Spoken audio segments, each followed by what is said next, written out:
toutefois ne consolide-t-elle pas la raison de l'être humain? Voilà le problème et les aspects. Alors, après avoir fini de dégager ces différents éléments, nous allons maintenant passer à une autre étape qu'on appelle l'introduction. Ok, nous allons passer à l'étape de l'introduction. L'introduction, nous l'avons vu également en classe, dans les classes antérieures, c'est la première partie de la dissertation philosophique. Elle comporte plusieurs éléments que nous appelons les éléments constitutifs de l'introduction. Nous avons la généralité ou la démarche conduisant au problème.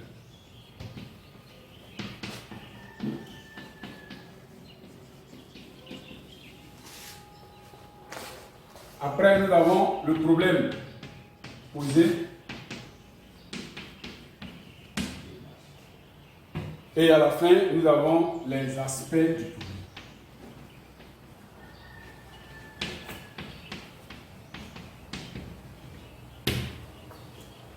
Donc, pour une bonne introduction, voilà les différents éléments, les éléments constitutifs. La généralité ou la démarche conduisant au problème, le problème posé et les aspects du problème. Alors, je pense que, en tant qu'élève, en tant que candidat au bac, si vous respectez ces consignes, vous aurez réussi votre introduction. La généralité, au niveau du barème, la généralité fait 1 point.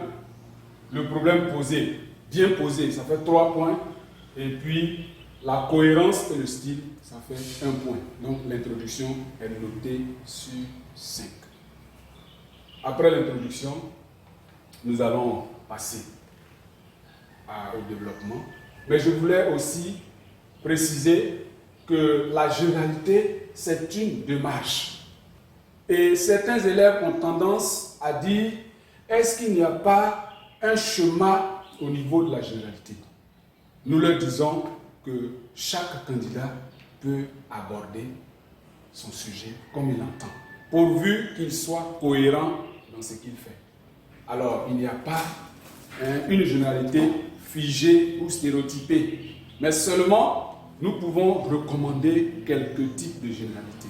Par exemple, un candidat peut décider de commencer son introduction par une citation philosophique ou une citation littéraire ou une citation religieuse.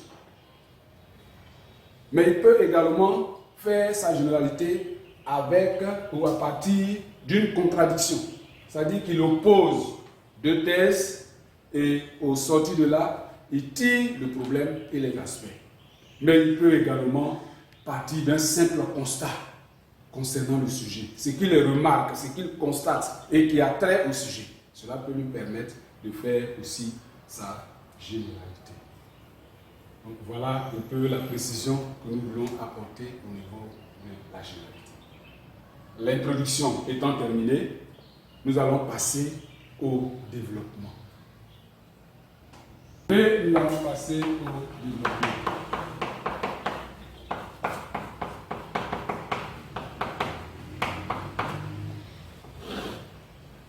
Le développement est la deuxième partie de la dissertation philosophique. C'est à ce niveau que le candidat est appelé à argumenter les axes d'analyse.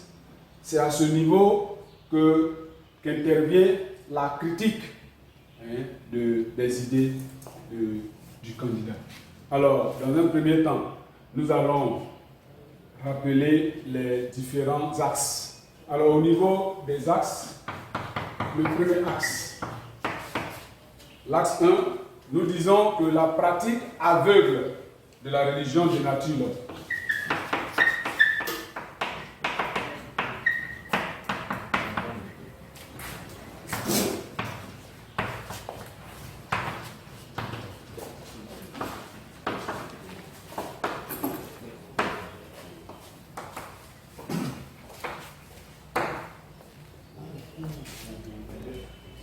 Donc la pratique aveugle de la religion dénature l'homme. Alors lorsque nous donnons cette affirmation, il faut argumenter. Alors au niveau de l'argumentation, nous allons montrer que la pratique dogmatique de la religion réduit la rationalité de l'homme. Donc en argument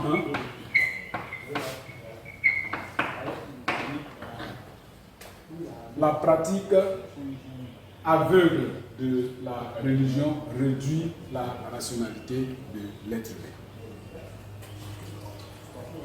Et pour illustrer cela, ok, donc nous sommes au niveau de l'argumentation des axes d'analyse. Et en axe 1, nous avons montré que la pratique aveugle de la religion dénature l'homme. En argument 1, nous disons la pratique dogmatique de la religion réduit la rationalité de l'homme. Quand on dit la pratique dogmatique de la religion, on veut parler de la pratique aveugle. C'est-à-dire qu'on suit de façon aveugle une religion où on adhère de façon aveugle en tout cas, à une pratique et on voit que la raison est détournée. Alors, Feuerbach le dit bien, Feuerbach, qui est un philosophe allemand, il est né en 1804 et il est mort en 1872. C'est un disciple de Hegel, chef de file du courant matérialiste. Alors, il dit en substance, l'homme nie en face de Dieu son savoir et sa pensée pour placer en Dieu son savoir et sa pensée. Ceci veut dire que lorsque l'homme accepte de placer sa foi en Dieu, il renonce lui-même à sa raison. Et c'est extrait de l'essence du christianisme. En argument 2, la pratique passionnée de la religion déshumanise le croyant. Là où il y a la passion, il n'y a plus de raison. On parle de déraison. La passion se définit comme un désir exagéré devant une situation. Alors, là où il y a la passion, la raison n'a pas sa place. Alors, donc, nous disions en argument 2, la pratique passionnée de la religion déshumanise le croyant. Et pour illustrer cet argument, nous prenons le curé, un prêtre français, philosophe des Lumières, né en 1664 et mort en 1729, curé Jean Meslier. Alors il dit en substance, la religion est une source funeste de division éternelle parmi les hommes. Donc comme on le voit ici, la religion dénature, déshumanise le croyant. En argument 3, nous montrons que la pratique religieuse intéressée rend l'homme égoïste et favorise l'exploitation de l'autre. Voilà. Quand on s'adonne à une religion de façon intéressée, quand on recherche forcément un intérêt, c'est sûr qu'on va en tout cas agir dans le sens de pouvoir dominer ou d'exploiter l'autre. Et Karl Marx le dit bien. Dans son œuvre, La critique de la philosophie du droit de Hegel, il dit « La religion est l'opium du peuple ». Nous le savons tous, l'opium, c'est une drogue. Voilà. Donc quand il le dit, il veut montrer qu'à travers la religion, on arrive à endormir la conscience des croyants. Et donc, c'est une façon de dire que la religion détourne la rationalité de l'homme. Nous allons passer au deuxième argument, au deuxième axe. Nous avons fini. Donc nous allons passer à l'argumentation du deuxième axe. Le deuxième axe dit la pratique religieuse de la religion consolide la nature de l'homme. La pratique éclairée de la religion consolide la nature de l'homme. Ça veut simplement dire, lorsque nous pratiquons la religion avec la raison, on voit que cela apporte un plus encore à rationalité. Et en argument 1, nous disons la pratique critique de la religion sollicite et renforce la rationalité du croyant. En illustration, nous avons Baruch Spinoza, oui, le célèbre philosophe néerlandais. Il est né en 1632 et mort en 1677.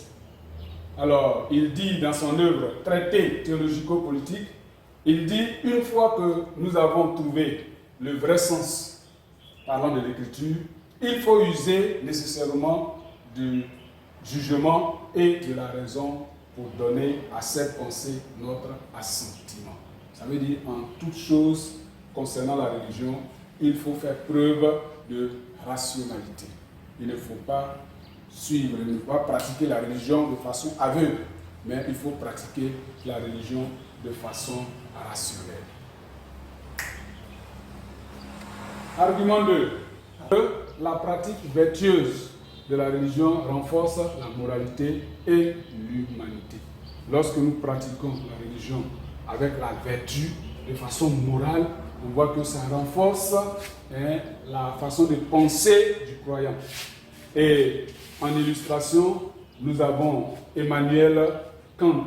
Il dit dans son œuvre La religion dans les limites de la simple raison, la religion est la connaissance de nos devoirs comme commandement divin. Celui qui s'adonne à la religion, il doit pouvoir concilier cette religion à la morale. Parce que ce que Dieu nous demande de nous comporter de façon vertueuse. C'est également ce que la morale nous demande. Argument 3. La pratique tolérante de la religion consolide la fraternité et la paix sociale. Lorsque nous pratiquons la religion avec amour, lorsque nous pratiquons la religion avec la fraternité, nous voyons bien que cela consolide les liens entre les humains et cela procure la paix à toute l'humanité. En illustration, nous avons le célèbre philosophe politique et sociologue français Pierre-Joseph Proudhon. Il dit la religion fait brûler tant d'âmes généreuses, du zèle et de la justice, et dans les exemples qu'elle nous donne, célèbre les lois de l'égalité. Grâce à la justice, grâce à la religion, il y a la pratique.